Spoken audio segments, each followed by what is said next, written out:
बाकी रही ये आपका सवाल था कि पत्रकारों पे तुड़न हो रहा है, तो इसके पीछे कहीं न कहीं एक एक लॉबी है कि पत्रकारों का बड़ा जल्दी आसान से आरोप लग जाते हैं। अगर पत्रकार का मुख्य कार्य होता है कि शासन प्रशासन की जो नीतियाँ हैं उनको जनता तक पहुँचाना और जनता की जो आवाज़ है उसको शासन प्रशासन तक पहुँचाना। तो इसकी जो ये दोहरी नीति पत्रकार करता है, तो पत्रकार जब कहीं जाता है अपनी किसी कवरेज से कोई भ्रष्टाचार को उजागर करता है, तो पत्रकार पे बहुत जल्दी आरोप लग जाते हैं। ये मथुरा का दुर्भाग्य है कि मथुरा में इतना बड़ा जिला है जहाँ वीआईपी मूवमेंट्स होता है। हमारे माननीय मुख्यमंत्री जी भी साल में लगभग 4-5 बार वो यहाँ आते हैं। पत्रकारों की संख्या भी अच्छी है यहाँ पर और सूचना अधिकारी भी यहाँ बैठते हैं। ये दुर्भाग्य हमारा कि यहाँ मथुरा में प्रेस क्लब नहीं है। तो हमारी सबसे बड़ी मांग है कि यहाँ एक प्रेस क्लब होना चाहिए, उसके लिए हम भी यहाँ अभी प्रयास करेंगे। और तो रेलवे पास भी हमें मुहैया होना चाहिए और स्वास्थ्य योजना के साथ साथ जो एक और मांग है जो मैं आपसे कहना चाहूंगा कि पत्रकार सुरक्षा कानून हमारे यहाँ नहीं उत्तर प्रदेश में।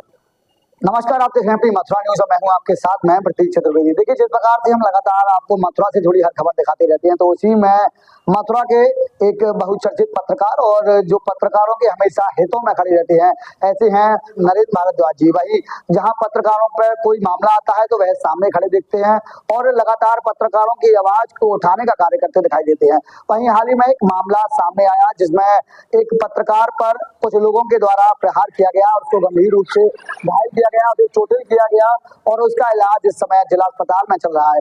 वहीं इसमें भी उनकी एक महत्वपूर्ण भूमिका रही है। उन्होंने आगे आकर उन पत्रकारों की सहायता की और साथ में पत्रकारों के वह हमेशा खड़े दिखाई देते हैं।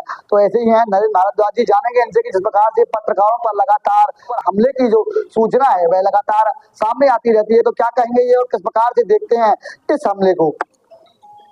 देखिए प्रतीक जी, अभी विगत दिवस हमारे पत्रकार साथी हैं कालीचरण बिंदल जी, तो वो अपने किसी निजी कार्य से वापस आ रहे थे। तो वापस आने के दौरान जो नरसिंह विहार कॉलोनी है उसके ठीक सामने कुछ असामाजिक तत्वों से उनका झगड़ा हुआ। उस झगड़े के दौरान उनको काफ़ी चोटें आई थी। चोटों के उपरांत जब उनका मेडिकल हुआ तो मेडिकल में काफ़ी चोटें मतलब ट्रिगर हुई मेडिकल में। पुलिस प्रशासन ने तत्काल प्रभाव से कार्रवाई करते हुए मुकदमा दर्ज किया और जो आरोपी थे उनको जेल भेज दिया है।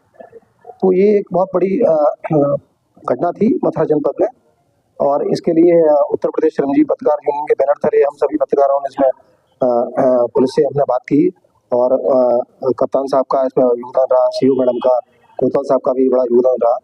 तो सभी अधिकारियों ने इसमें समुचित धाराओं में इस मामले को दर्ज करके और जो आरोपी थे उनको जेल भेज के पत्रकार को न्याय दिलाया है।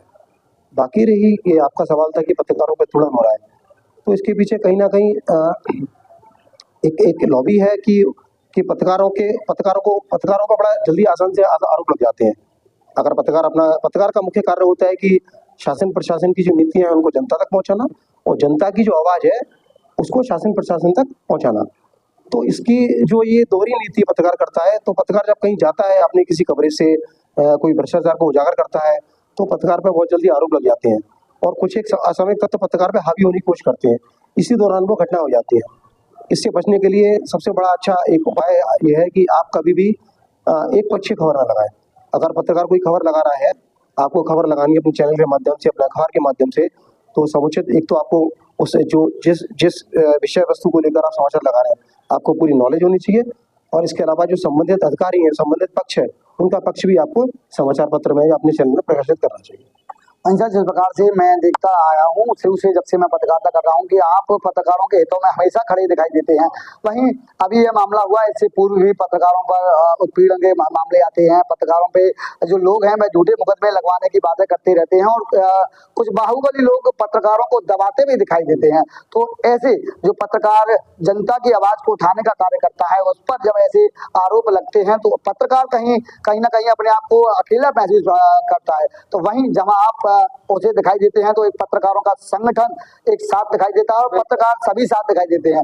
तो जब अकेले पत्रकार पर ऐसे लोग दबाव बनाने का कार्य करते हैं तो उन पर किस प्रकार से कार्रवाई की मांग करते हैं? देखिए, पत्रकार कभी अकेला नहीं है, पत्रकार के संगठन खड़ा हुआ है। जो भी सक्रिय पत्रकार है जनपद के, जो भी अच्छे पत्रकार हैं, सक्रिय पत्रकार हैं, जो वास्तव में पत्रकारिता के कोई एक मिशन लेके काम कर रहे हैं, उनके साथ संगठन सदैव खड़ा था, है और रहेगा।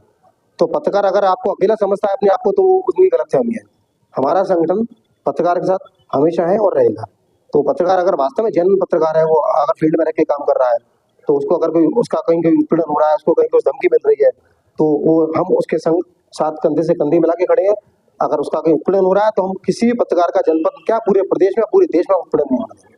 वहीं जिस प्रकार से आपकी पूर्व में मांग थी मथुरा में पत्रकारों के हितों में कार्य करने के लिए, तो ऐसे कौन से कार्य हैं जो मथुरा में नहीं दिखाई दे रहे बाकी अन्य जनपदों में अन्य शहरों में दिखाई दे रहे हैं? देखिए, सबसे बड़ा कार्य है मथुरा में प्रेस क्लब नहीं है सर।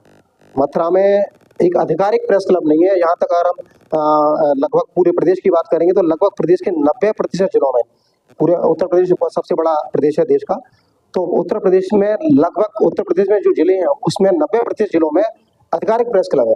ये मथुरा का दुर्भाग्य है कि मथुरा में इतना बड़ा जिला है जहाँ वीआईपी मूवमेंट्स होता है। हमारे माननीय मुख्यमंत्री जी भी साल में लगभग 4-5 बार यहाँ आते हैं। पत्रकारों की संख्या भी अच्छी है यहाँ पर, और सूचना अधिकारी भी यहाँ बैठते हैं। ये दुर्भाग्य हमारा कि यहाँ मथुरा में प्रेस क्लब नहीं है। तो हमारी सबसे बड़ी मांग है कि यहाँ एक प्रेस क्लब होना चाहिए। उसके लिए हम भी यहाँ अभी प्रयास करेंगे और प्रयास हमारा जारी है। इसके अलावा पत्रकारों के लिए कुछ स्वास्थ्य योजना भी यहाँ लागू होनी चाहिए, क्योंकि पत्रकारों की जो आमदनी है बहुत सीमित आमदनी होती है, और जब पत्रकार बीमार पड़ता है तो उसकी जो आमदनी है वो खर्च हो जाती है अस्पताल के खर्चों में। तो उसकी एक स्वास्थ्य योजना भी उसके लिए लागू होनी चाहिए। इसके अलावा मैं कहना चाहूँगा रेलवे हमें टिकट के अंतर्गत वो कंसेशन मिलता था, वो टिकट के अंतर्गत हमें कंसेशन नहीं मिलता। तो रेलवे पास भी हमें मुहैया होना चाहिए। और स्वास्थ्य योजना के साथ साथ जो एक और मांग है जो मैं आपसे कहना चाहूँगा कि पत्रकार सुरक्षा कानून हमारे यहाँ नहीं, उत्तर प्रदेश में पत्रकार सुरक्षा कानून के साथ साथ पेंशन योजना भी लागू नहीं है यहाँ पर, तो पेंशन योजना भी लागू होनी चाहिए। तो दर्शकों जिस प्रकार से आपने सुना, ये थे हमारे साथ में नरेंद्र भारद्वाज जी, और जहां पत्रकारों की बात आती है तो वहां ये तत्पर खड़े दिखाई देते हैं, किसी भी हाल में हो यह तुरंत वहां पर दिखाई देते हैं। तो ऐसे हैं हमारे नरेंद्र भारद्वाज जी, उनके द्वारा लगातार मांग की गई सरकार से और जो प्रदेश सरकार है उससे कि मथुरा में जहाँ बहुत सी चीजें ऐसी हैं जो कि ना के बराबर है, तो उन पर ध्यान दे सरकार और लगातार उन चीजों पर कार्य करे जिससे यहाँ के पत्रकारों की सुरक्षा और उनके बैठने की एक व्यवस्था दिखाई दे। फिलहाल मैं अपने सहयोगी अभिषेक सिंह के साथ प्रतीक चतुर्वेदी, अपनी मथुरा न्यूज के लिए।